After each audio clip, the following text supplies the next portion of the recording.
Hello and welcome to another segment of Interviews That Matter. I'm your host Raj Mehta. Friends, in this segment we bring those guests who influence our lives. This includes elected officials, policymakers, heads of major organizations and other dignitaries. It is my sincere hope that the knowledge brought in by this guest will help our community. The main purpose of this show is to encourage our young people to participate in the political process of this country. Today we have two guests, Sekhar Nelanuthala and Mili Makhijani, who has thrown their hat into this November 5th election. Sekhar Nelanuthala is running for Town of Oyster Bay councilman and Mili Makhijani is running for Town Clerk of Town of Oyster Bay. Let's meet them. Sekhar, welcome to the show. Thank you, Raj. First of all, my hearty congratulations for you for throwing your hat in the electoral process of this country, where we come for a long time ago, and now you're kind of becoming a missile for other people also in our community. So congratulations. Thank you, Raj. Again, thank you for this opportunity. You are a legend in the Indian American community, and I'm glad to be doing this interview with you. Thank you so much. Appreciate it. So Sekhar, let's start with who you are and why do you want to do this? Basically, if you really going back to history, I hail from town of Andhra Pradesh in India. Okay. And in 1983, I came to this country for studying, and in the process, basically, I got a master's degree in business, basically in finance and marketing from a school in Huntsville, Alabama. Believe it or not, all the way in the south. Huh. That's where I used to be in Huntsville. Oh, you used to be in Huntsville? Yeah. Excellent. I'm sorry. Excellent. That's good. I used to be in Huntsville, Alabama. It's a beautiful, beautiful city. Beautiful city. So after finishing my master's degree there, I moved up to New York. Okay. And then I got a job in New York, my first job as a business systems analyst. Okay. So I was a business systems analyst for the longest period of time, maybe good 7-8 years. Okay. I worked in that profession. And at some in like 90s, I would say mid-90s, I joined a couple of friends and then started this computer hardware business, which at its peak had like over 160 employees and sales close to $400 million. Wow. So that was very successful business. Wow. And then over a period of time, I moved on to different things, and currently I'm the owner of an Ayurveda-based herbal supplements business called Herbal Destination. So we make basically, supplements, that all people require, on a day-to-day basis. Right. And that's basically my background. So basically, I have a business background, in this country.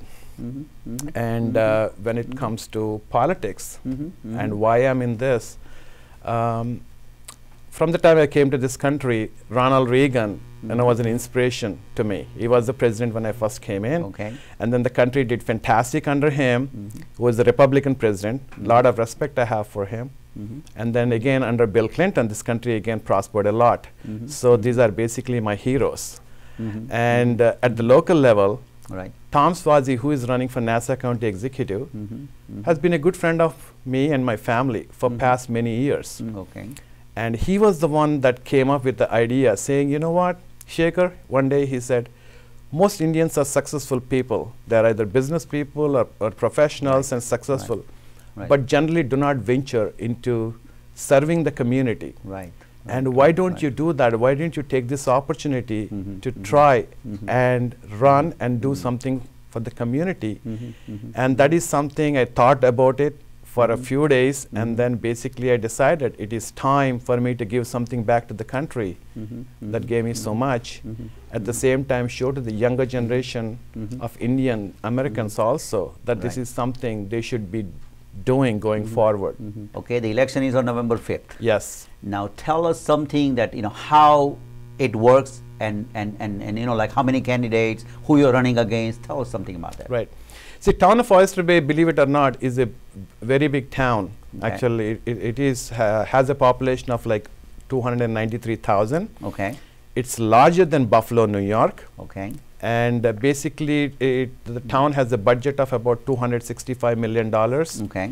And basically, the way the system works is called, basically, it's an open race. What I'm running for as a councilman, So in an open race, what it is there are 3 Republicans that are contesting. John Kashignano, Joseph Pinto, and Michelle Johnson. And against those 3, we have 3 Democrats running. That's me, Sekhar Nelanuthala, and we also have Chris Briggs and Kimberly Snow. So basically, what happens is, on a ballot, you choose any 3 of the 6. So we are on row A, and they'll be on row B. So people basically choose, any of the 3 candidates, any combination of 3 candidates. So the most vote getters basically will get in. That's basically how it works. Also, there's an election for the supervisor against Mr. John Venditto, who is a legend in a way, and a good man, and has been there forever. John Capabianco is a candidate that is contesting from our end. And we also have another great Indian American, Mili Makhijani. She's running for Town Clerk against a Republican opponent. So that's basically how the race works. So 6 candidates, 3 Republican, 3 Democrat, out of which 3 will get elected. That is correct. And 3 gets elected every 2 years. That is correct. That's a kind of recycling 3. Have to get re-elected. That is correct. And now 1 seat is an open seat this year, correct? Yes, actually. No incumbent. There are only 2 incumbents. Right. Actually, there are 2 incumbents, but there's an open seat. Because the person left. But obviously, Republicans control the town of Oyster Bay, and they nominated and brought in a person called Michelle Johnson. She has not been ever elected and has no experience. Basically, she's I think she's a lawyer or a business person that just got in, and now she's trying to get re-elected. Trying to get elected for the first time. For the first time, yes. She was appointed before. Yes. By the council. Yes. Obviously they control it, so they would pick a Republican, to fill that spot. Of course, of course. So tell us something about Town of Oyster Bay. Now you say 265 million budget. And when you be successful in this November 5th election, and you're a councilman next year, what would you do?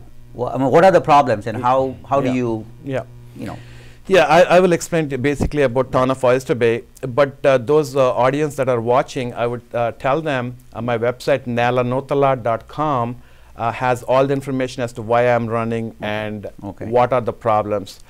Basically, the Town of Oyster Bay has a revenue base of about $265 million in a year. That's their budget. And the thing is, the town also has $880 million in debt. 880 million. In 2007, that number was around 400-ish, 410, 420-ish. And then from 2007 till now, it more than doubled.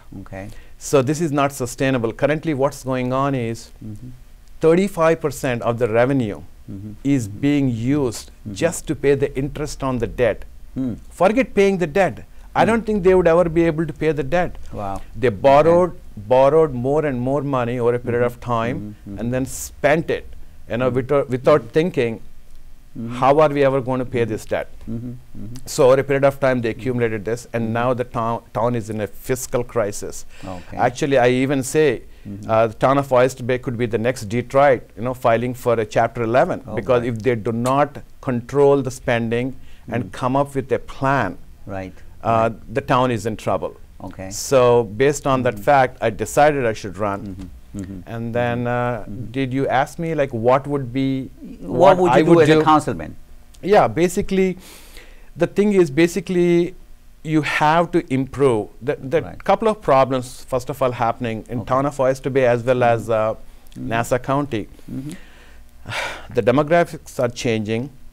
Young people are leaving the towns to places like Brooklyn, New York City, the Carolinas and other places, because it's impossible to live here. Because we still believe in the 1950s systems of single-family homes, and it's impossible to buy a home, live here, and raise a family. And the young people, they do not have enough places or entertainment in the whole town.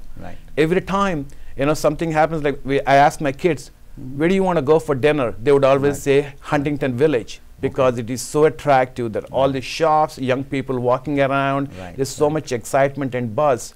Right. Town of Oyster Bay has nothing. Okay. So revitalizing the downtowns is of top priority to us, you know, Town of Oyster Bay residents, as well as for the whole of Nassau County, you know. That's what even Tom Swazi says. And basically you have to increase the number of people that are there, increase the tax base in a way, you know, so bring more businesses, and then multi-purpose real estate, homes and stuff, where at the ground level you have shops, and the second, third, fourth level you can have homes that are kind of affordable to young people. And if these are done around Hicksville, say for example Hicksville train station, in and around places like that, people also have access to get onto the trains and go to places. So basically you got to increase the base of people, you know, that can increase the revenues. That's one thing. And encourage more businesses to come in. Right now the regulations are so bad in Town of Oyster Bay. No business is willing to come here. So we got to change that, and we got to change all these policies of not being able to build more than 1 or 2 levels of buildings. If you need to have a 10-story building, you know, in a place that is close to a train station again, where young people can stay, I would want to encourage building like that. I would work with, as far as zoning is concerned, the town controls the zoning, and they are just controlling this thing as if this is 1950s, and I want to change that. I like your enthusiasm. Thank you. You know, very nice. I'm really happy about that. Okay. Thank you. And you know our community very well, obviously. So what is your, what would you like to say to our community, to the viewers here? No, basically I would tell them, you know, obviously November 5th is election time. Exactly. We want to make sure that you all register to vote. And if you are not going to be in town, please mail out absentee ballots, which is key. And electing me and my team to the Town of Oyster Bay is very important. But more important is to make sure that Tom Swazi gets elected on November 5th, because he is the greatest friend that the Indian American community has. Thank you so much for joining us today. Thanks, Raj, for this opportunity. Thanks for this opportunity. Very much. We'll take a short break and we'll be right back.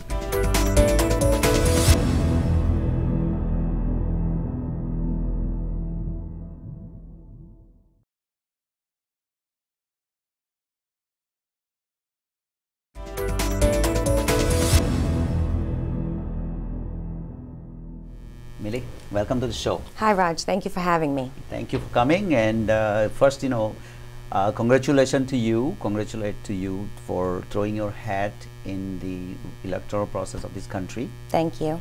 Very much, and I wish you lots of success and best of luck for this November 5th election. Thank you, Raj. No. So let's begin with the introduction. Like, you know, introduction means who you are and what is your background and why do you want to do this? Okay, well, I'm a second-generation Indian. I was born here in New York, in Queens, and at a very young age, I moved to Long Island, and I've been a resident of the Town of Oyster Bay since childhood.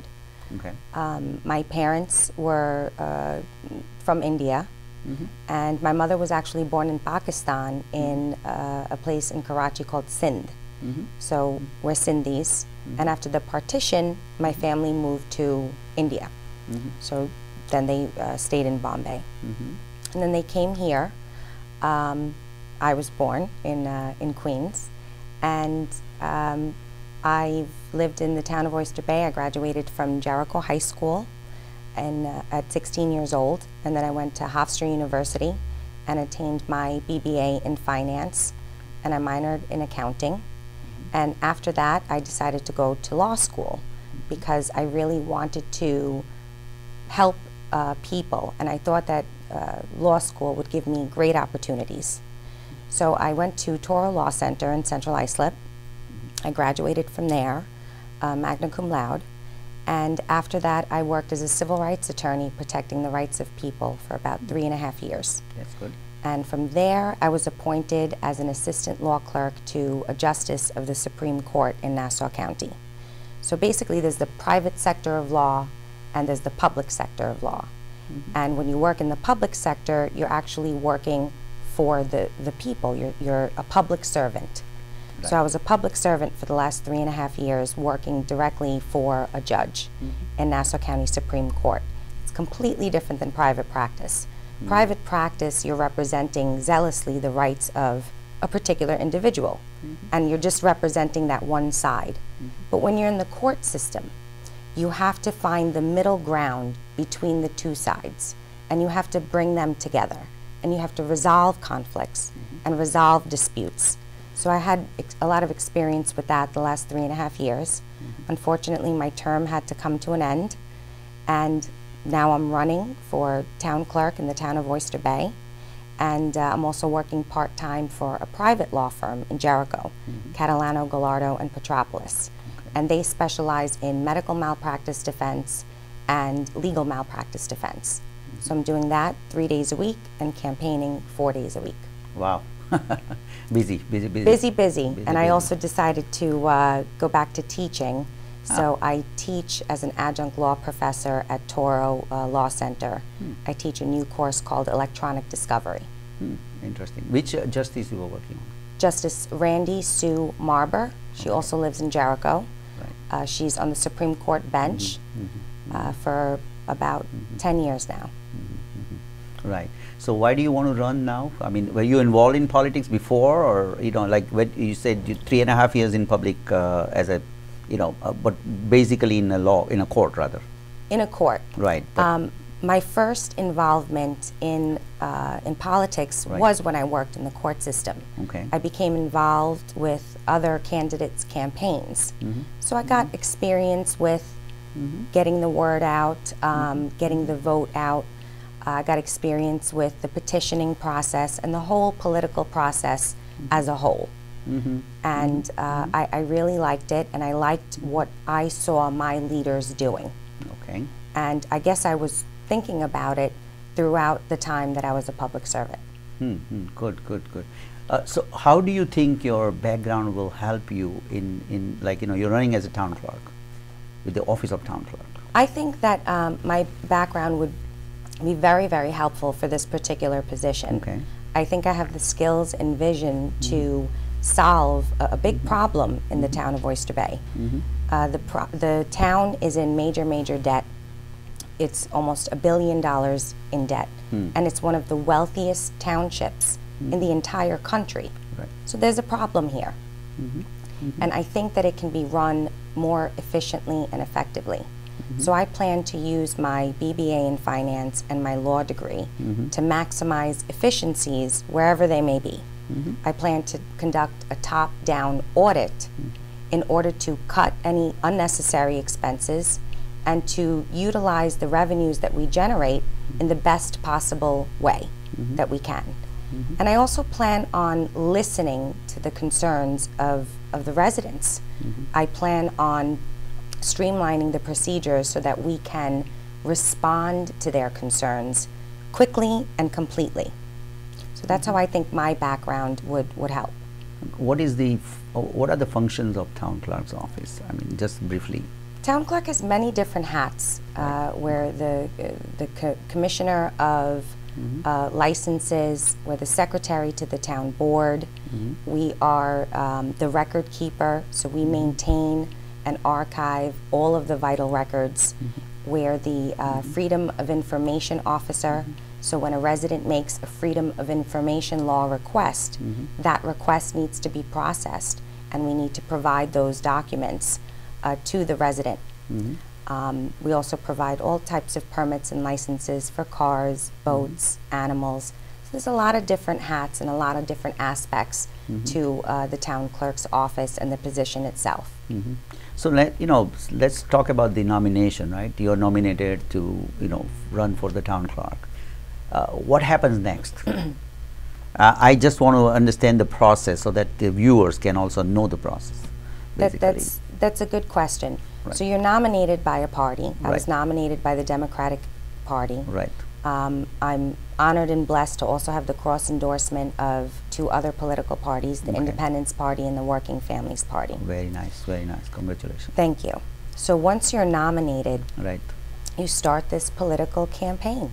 And the first major part of it is fundraising. And you have to bring the funds in so that you can print literature, create lawn signs, and really get your message out. You can't reach almost 300,000 residents without having the resources to do so. So that's the first part of it after getting nominated. And then it's the time that we're in now, it's all about getting that message out to as many people as possible.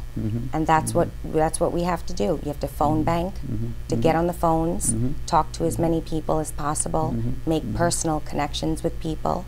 You have to go door to door, meet people individually and tell them, this is what I'm doing. I'm making the sacrifice for the entire town. And we need a change in this town. So if you believe in my message, if you believe in me, you have to go out and vote and encourage other people to vote.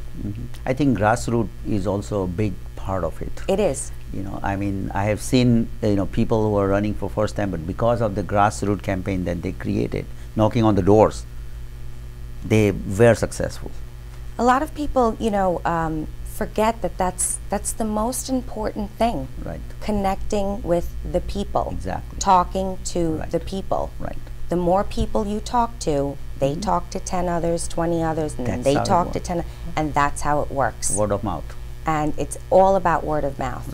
And if you're not spending every day on the phone or at someone's door, then you're not effectively getting your message out. Because you need the person-to-person contact.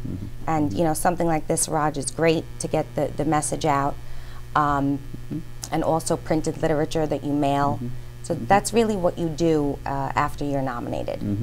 So what is your message to the community so that, you know, obviously, you know, we want everybody to go out on November 5th and vote for you? My message to the community is that they need to recognize that we have some major issues in this town. And year after year, our young people are leaving the town and they're going to live in Virginia, in Delaware, in the Carolinas. And if they want their children to stay here and raise a family here, the Indian community is, you know, the family values are tight-knit. You know, we have high family values. We like to stay together. So you want to keep your children here. And if that's something that you're concerned about, if you're not concerned about it, you should be.